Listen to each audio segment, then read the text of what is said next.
Olá, bem-vindo a mais um vídeo. O vídeo aula de hoje é sobre o artigo LAN, Efficient Virtual Network Isolation in Multi-Tenant Data Center on Commodity Ethernet Switch. Ou seja, vamos falar aqui sobre termos um centro de dados com vários usuários, que é o tenant, tá? E queremos prover isolamento de redes e não queremos comprar novos hardwares, queremos usar os switches existentes. Como podemos fazer isso? Primeiramente, a gente precisa entender o problema que a gente está tratando. Então, aqui tem uma foto aqui do centro de dados da Google, ok? Também existem outros provedores de serviço, como até mesmo a Amazon, que você consegue pagar para poder usar o centro de dados. A Microsoft, por exemplo, tem um Azure. E então a gente vai ter vários clientes utilizando o centro de dados. Porém, podemos ter que um desses clientes, ele pode ter má fé. Ele pode, por exemplo, querer ser um hacker ou querer roubar os dados dos outros usuários. Então, a gente tem que proteger os usuários. Como? Então, imagine também que a gente tenha dois usuários e eles queiram o mesmo IP. Eu quero o IP 192.168.0.1. Então, como é que a gente pode prover essa ilusão de que os dois usuários estão com o mesmo IP e também a gente consegue garantir segurança aí que um usuário com má fé não vai afetar, né, não vai nem afetar o tráfego dos outros usuários, nem roubar os dados, tá? Esse problema, então, gente, ele pode gerar custo aí para quem fornece esse serviço. Geralmente, a gente chama de Infrastructure as a Service, ou IaaS, em português seria IaaS, que é quando você tem um provedor que deixa você alugar a infraestrutura deles. No caso aqui, a gente também quer, utilizando os switches que a gente chama de commodity. Commodity que é algo que virou padrão no mercado. Então, a gente não quer comprar um novo hardware. A gente já tem toda a rede instalada, a gente quer, utilizando o hardware disponível, como é que a gente resolve esse problema? Via software. Então, primeiro a gente entende o problema. Agora a gente vai, então, discutir aspectos do problema. Então, o que a gente tem? A gente tem que o provedor, né, fornece a infraestrutura dele para poder ser alugada. E aí a gente tem vários usuários, que inglês seria o tenant, querendo usar esse serviço. No caso, como é que eles fazem isso, os provedores? Cada usuário ele vai ter pelo menos uma máquina virtual para poder utilizar. Então, os usuários alugam máquinas virtuais e a gente tem que agora que isolar o tráfego das máquinas virtuais entre usuários distintos. Então, né, temos aí o IaaS, que é o Infrastructure as a Service, né? Os provedores de IaaS têm que prover o tráfego, né, de maneira que eles vão garantir o isolamento de tráfego. O que é esse garantir isolamento? A gente vai garantir que um outro usuário não consiga ler os dados do primeiro usuário. Como é que é instalado um centro de dados? Geralmente, no centro de dados, a gente tem vários servidores. Então, está aqui o plano físico com os servidores. E eles comunicam através de switches que são padrões, que a gente chama de commodity. E temos vários usuários. Já no plano lógico, cada servidor ele vai ter um switch em software, chamado de OpenVSwitch. Switch que executa em software.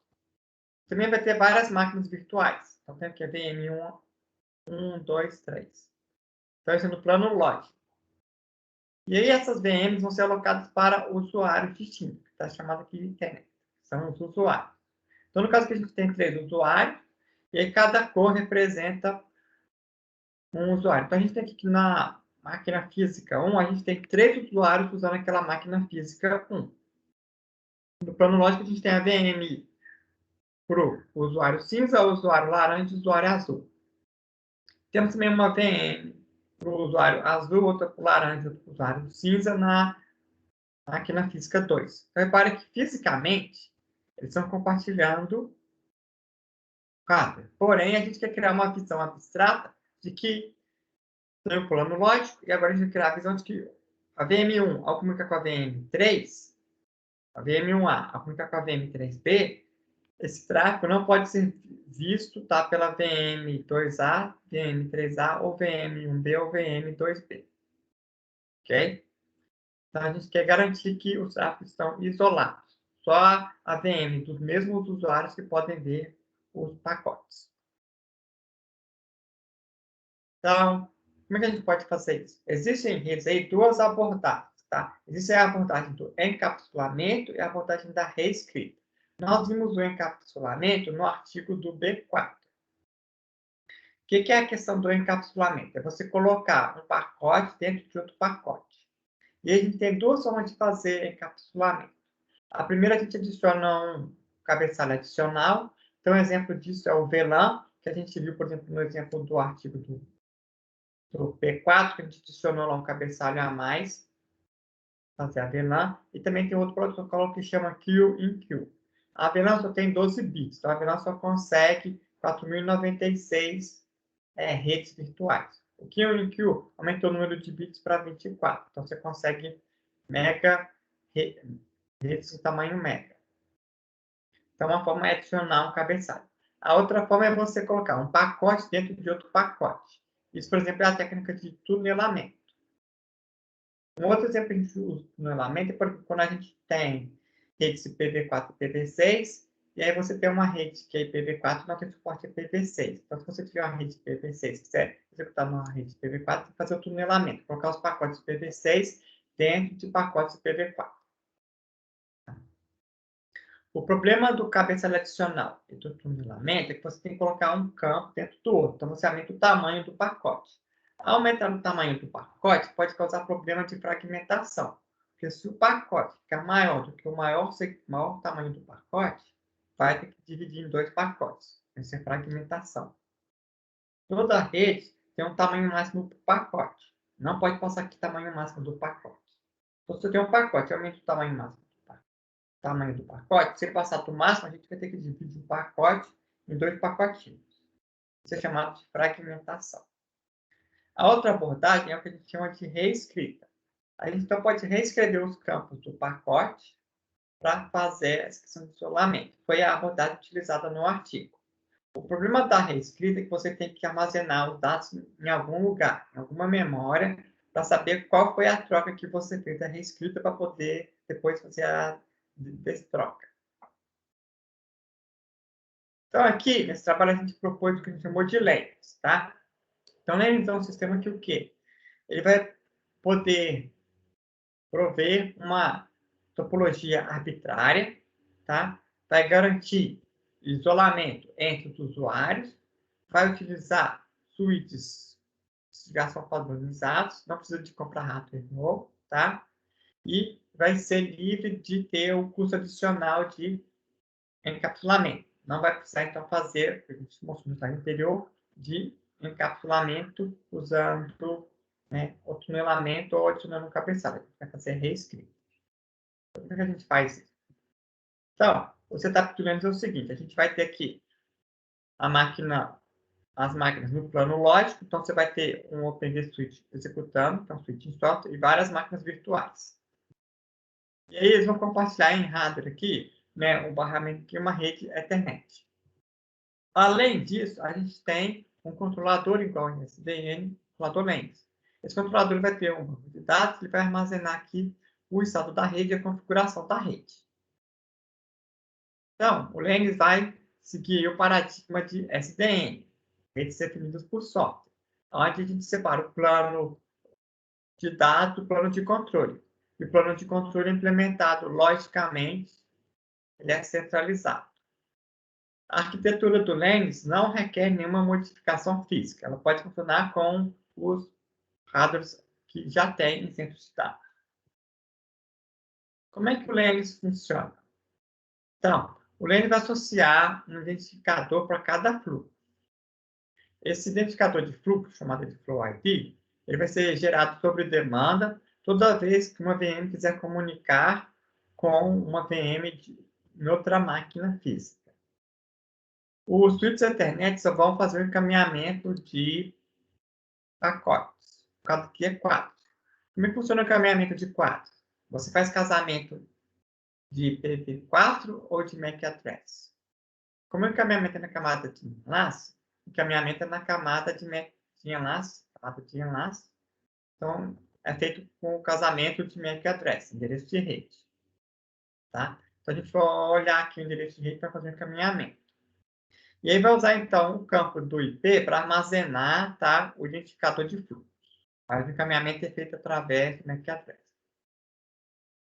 Então a gente faz a escrita de pacotes. Tá? Então, como é que acontece? Vamos só um exemplo aí. A gente vai ter pacotes, a gente vai reescrever os campos dos pacotes para ele navegar na rede e depois fazer a reescrita. E a gente vai identificar cada VM com um IP único. Por quê? Porque isso é uma chave para a gente poder fazer depois a consulta no banco de dados e fazer, né, a destroca. Como é que o Linux funciona? Porque a gente tem a figurinha, né? Isso aqui é uma máquina virtual física, servidor S, outra máquina virtual física, servidor R, o controlador Linux, tá? E o barramento Ethernet. A máquina servidor S vai ter um MAC address MS. E a servidora R vai ter um MAC address ME.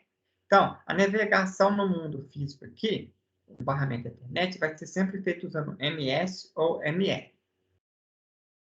Na parte lógica, a gente vai estar rodando aqui 3 máquinas virtuais. E a gente tem 2 máquinas virtuais para o usuário verde, claro, e uma máquina virtual para o usuário laranja no servidor S. No servidor R, a gente tem uma máquina virtual no servidor verde, claro, e 2 máquinas virtuais para o servidor laranja. E agora que a máquina virtual U queira comunicar com a máquina virtual W, o que vai acontecer? Primeiramente, então, a máquina vai mandar um pacote que vai colocar que o MAC address dela é o MO, MAC address da máquina U. E o endereço de destino é o MAC address da MW. E aí o IP de origem e o IP de destino aqui pode ser qualquer um, qualquer local. Aí, quando o pacote sair, ele vai para um switch virtual. O switch virtual é em software. Então, antes dele ir para o barramento físico, está no switch virtual. E aqui vai acontecer o que a gente chama de reescrita, tá? A gente vai consultar o controlador Linux e ele vai te dizer que vai aplicar algumas regras. Então, a gente vai substituir o endereço MAC address. Então, a gente vai substituir aqui no pacote o endereço MAC address de origem vai ser o MS, que é o endereço físico da máquina. E o endereço de destino vai ser o MR, o endereço físico da máquina de destino. Então, a gente reescreve o endereço de rede MAC de origem e de destino. E o campo IP a gente vai colocar um identificador que é uma chave, que a gente chamou de Flow ID aí para saber qual que é a chave para poder fazer a troca depois. Aí esse pacote vai navegar na rede com o MAC address modificado. Eu vou na rede aí. Então, se você estiver esbilhotando lá um mundo físico, só vai ver o pacote lá usando o Wireshark ou TCP/dump, o MAC address MSME.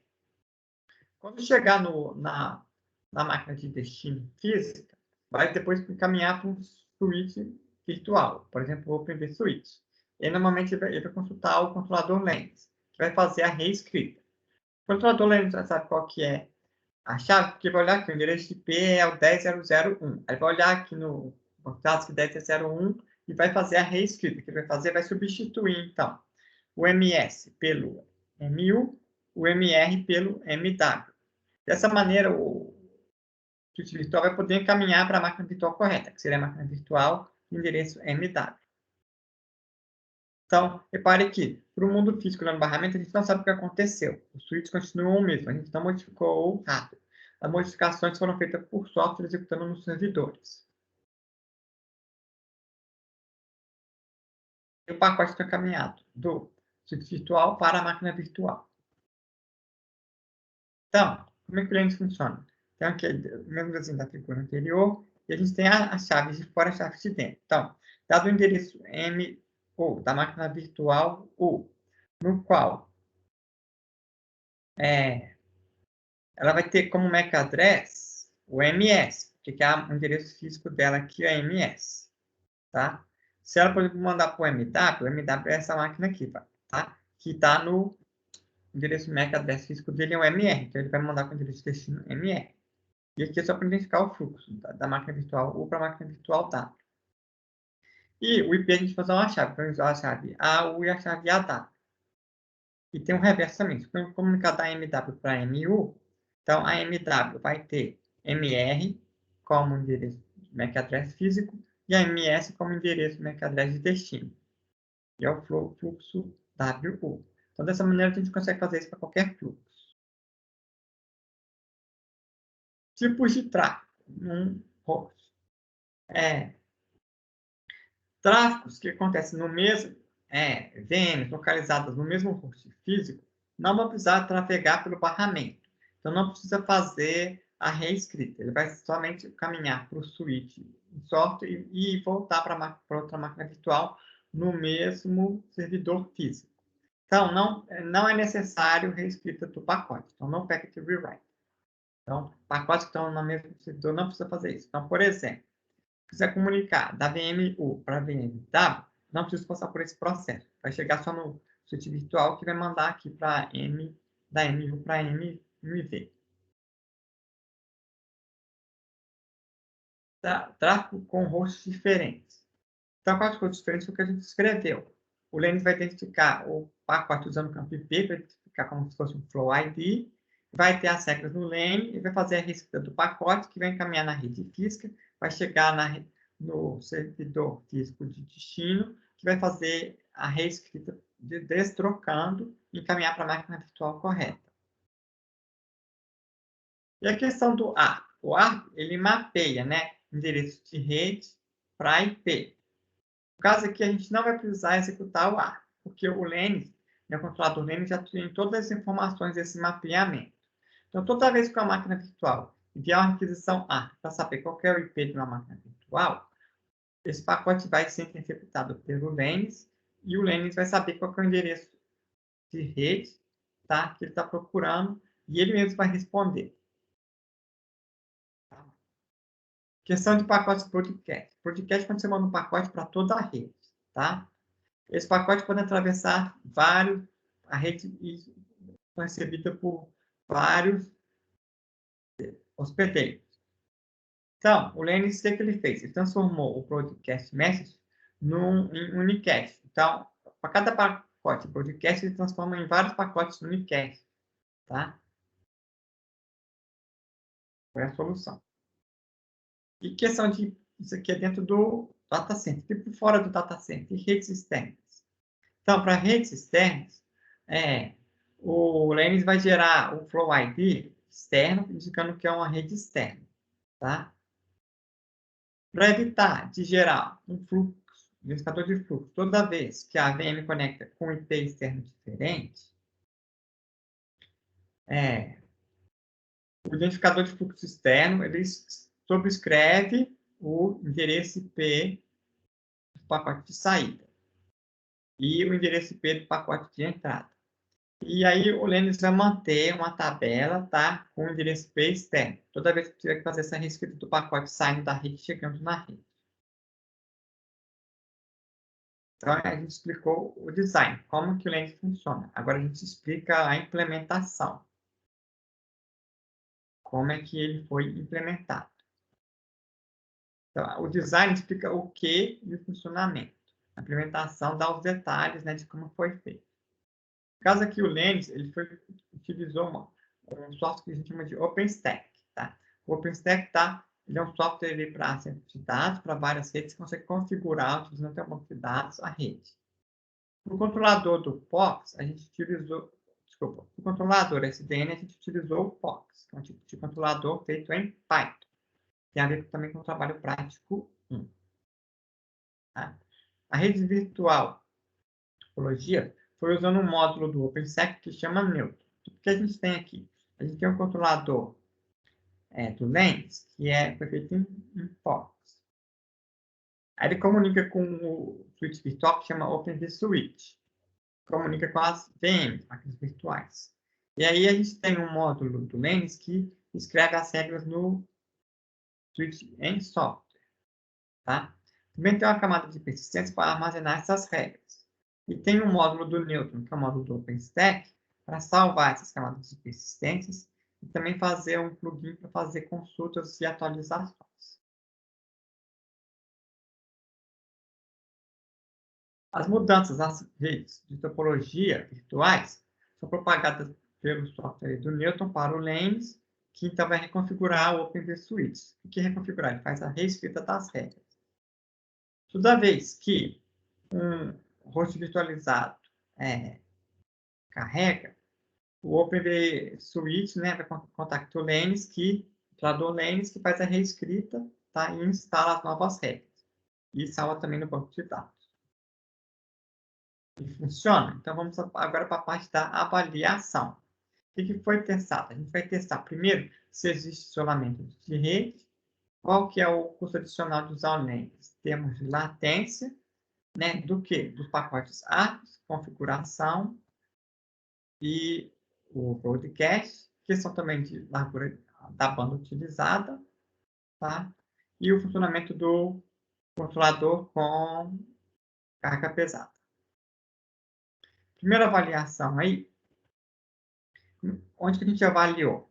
Então, a gente implementou o Lens com o POX, tá? Tem uma máquina para isso. A gente utilizou aí o switch de camada L2, tá? E só para a gente poder comparar. E a gente depois também comparou com o OpenVSwitch como apenas um switch L2. A gente ficou com o custo adicional de cada módulo a mais. Então, a gente tem o switch L2, o switch L2 com POX e o switch do Lens com POX.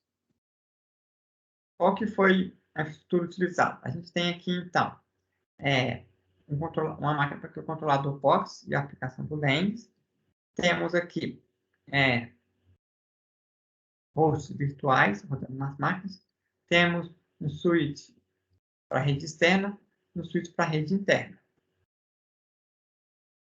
Rodamos aí também com OpenStack para fazer a comunicação. E temos um switch para o tráfego entre as máquinas dos três hospedeiros. O primeiro teste é saber se a rede provê isolamento. Então, a gente mandou pacotes de CMPs, né, que é o ping. Quando você faz o comando ping, você recebe um pacote de volta chamado de PONG. No caso, o ping é uma ferramenta que utiliza o protocolo ICMP. Tá? E testamos a largura de banda utilizada quando a máquina está sob ataque. Então, aqui está a configuração dos experimentos. Aqui a gente tem uma máquina física 1 e a máquina física 2. Na máquina física 1, a gente tem duas máquinas virtuais, a rede verde, e a rede verde é composta de 4 máquinas virtuais. As outras duas estão na outra máquina. Tem duas máquinas virtuais, a rede rosa, tá? Um conecta e outro conecta 2. Primeiro, a gente fez o teste, né, de isolamento de tráfego. A gente fez o ping de cada máquina para todas as outras. A primeira tabela mostra o funcionamento do Lens. A gente pode ver que a máquina virtual 1 só conseguiu comunicar com a máquina virtual 2, 3 e 4. Foi exatamente o que a gente queria. A máquina virtual 1 comunica com a máquina 2, 3 e 4. A gente tem aqui os grupos. Ó. Esse é um grupo da rede verde, esse é o grupo da rede rosa. O grupo da rede rosa, a gente fica com a máquina virtual 5 só comunicou com a máquina virtual 6, que é o que a gente queria. Mas se você usar o OpenVSwitch ou o POX, mais o OpenVSwitch, comunicou todo mundo com todo mundo. Então, não proveu isolamento. Tá?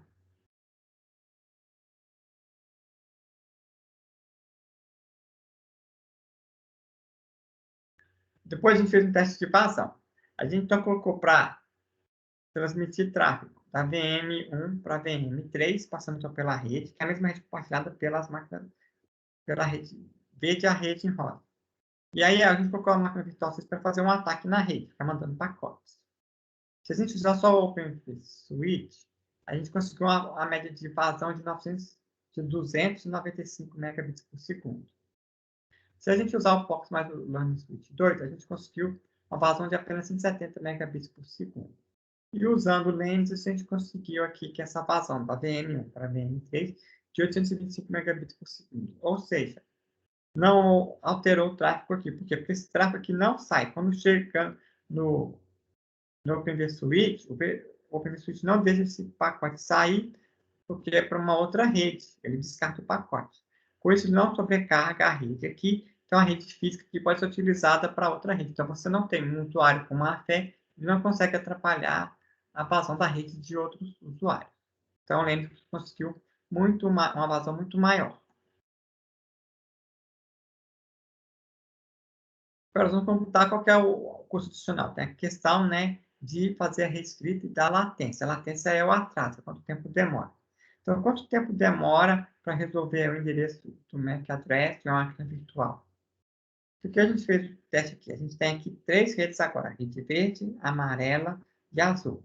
E aí a verde vai fazer um ataque, a amarela vai fazer um ataque, a azul vai fazer um outro ataque para a gente medir.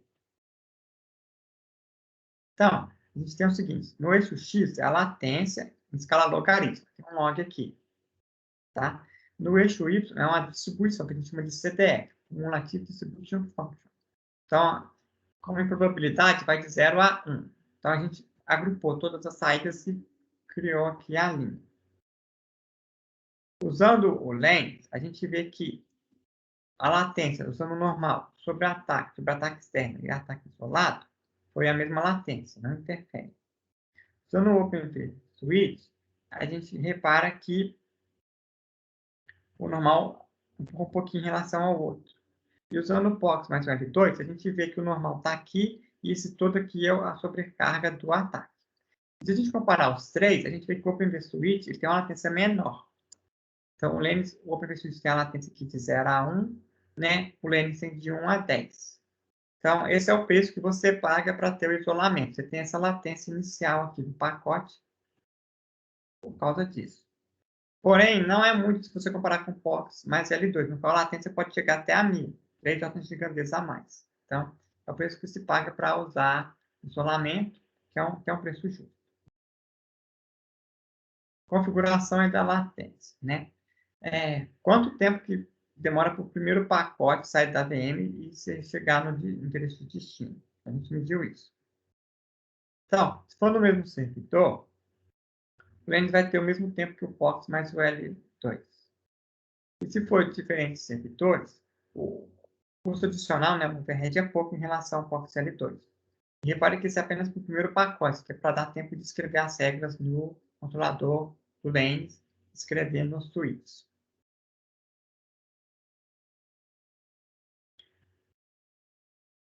E qual que é o atraso depois que instalou as regras? Lembrando que esse vai ser o caso, né, de quando as comunicações realmente vão acontecer.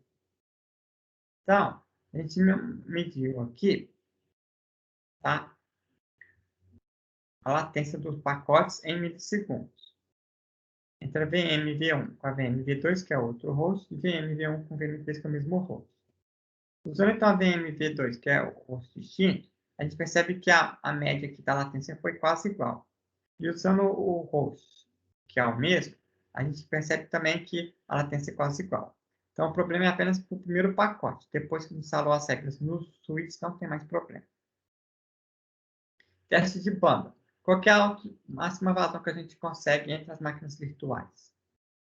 Então, aqui de novo, a gente mediu a banda usando o iPuff com máquinas virtuais no mesmo host físico e em hosts físicos distintos. A gente pode perceber que todos eles conseguiram uma banda parecida. Então, não teve custo adicional para usar aí o Linux. E ainda provê isolamento e protege de ataques.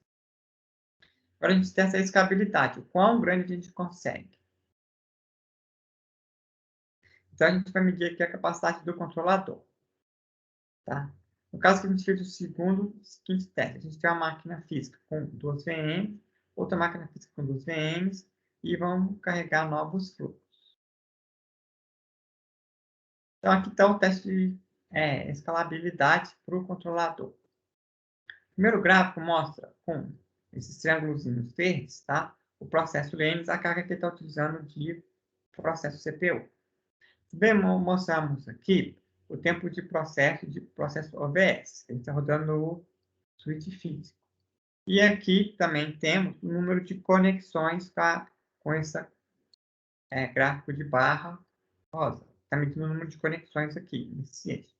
Então, a gente foi aumentando a carga, aumentando o número de conexões, e aí o tempo de processamento do OBS aumentou um pouco, e o tempo de CPU para executar o Linux também aumentou. Embaixo que a gente tem para esse mesmo experimento, a vazão, né, foi utilizada nos experimentos. Então, a gente vê que a rede continua utilizando quase sempre a carga máxima dela aí, né, de 1 gigabit, seria 1000 megabits por segundo. E aqui a gente tem a latência, tá? Então, quando a partir desse momento aqui de 1000, aumenta a latência mais, e aí a CPU fica no topo, e aí começa a aumentar a latência, tá? O problema aqui da latência, tá? Porque o controlador, gente, está rodando em Python, então Python é lento. Então, esse aqui foi um problema não da ideia do design, mas da implementação. Então, uma solução, ao invés de usar o POX, seria usar um controlador mais... Hoje em dia a gente tem outros controladores, mas o POX a gente utilizou porque ele era para fins acadêmicos e fácil fazer a prototipação. Mas o POX, ele é em Python, então tem esse problema aí. Okay? Trabalhos relacionados. É importante a gente sempre escrever os trabalhos relacionados. Qual que é o estado da arte, qual que é a diferença. Então, antes do Lenz, tinha um outro artigo que chamava NDP, que também tratava do mesmo problema. Porém, ao invés de fazer o encapsulamento, né, o que ele fazia? Ele fazia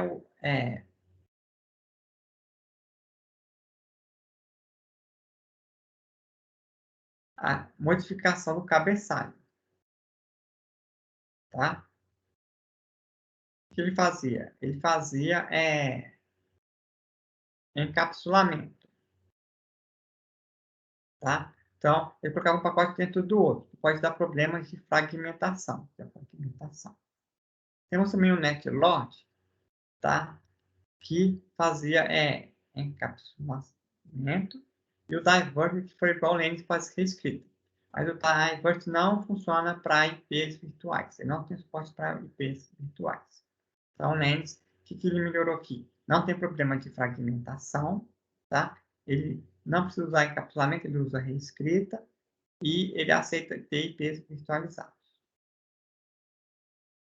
Então, conclusão. O Lens aí é um sistema, né, que garante isolamento de tráfego entre redes virtuais. Tá? Como que ele faz isso? Ele faz isso através da reescrita de pacotes entre tráfegos de usuários distintos. E o Lens também pode proteger contra ataques aí, né, denial of service, né, negação de serviço, em centros de dados. Tá? Além disso, o Lens não precisa você modificar o hardware já existente em centros de dados, porque ele faz isso através de software. Tá? E ele também não requer mudanças, né, nas máquinas virtuais. E nem coloca nenhuma restrição também qual IP você pode utilizar nas máquinas virtuais. E também não tem problema de custo adicional de encapsulamento. Isso tem um problema que foi bem resolvido. Tá? Muito obrigado, pessoal. Deixa o like no vídeo, né? E até o próximo vídeo, pessoal.